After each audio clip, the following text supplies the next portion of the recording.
शिवाजीराव कर्डिले एक अतिशय उमद आणि दिलखुलास अशा प्रकारचं व्यक्तिमत्व होतं. मी अनेक वर्ष त्यांच्या सोबत काम केलं. अतिशय जवळचा संबंध त्यांच्या सोबत माझा आला.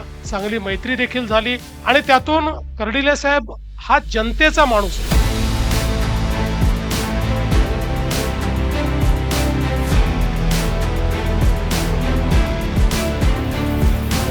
लोकांनी ठरवलंय तुम्ही किमान 2/3 मतांनी या ठिकाणी अक्षयला निवडून देणार आहात, पण त्यांनी आमचं समाधान नाहीये.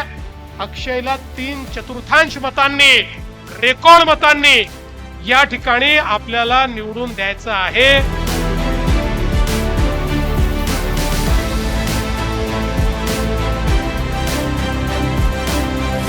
या निवडणुकीतलं मत हे एखाद्या उमेदवाराला दिलेलं मत नाही, एखाद्या भावी आमदाराला दिलेलं मत नाही. या निवडणुकीत दिलेलं प्रत्येक मत एक प्रकारे आपल्या शिवाजीराव कर्डिलेंना दिलेली आपली श्रद्धांजली आहे. हे लक्षात ठेवून मतदान करायचं आहे.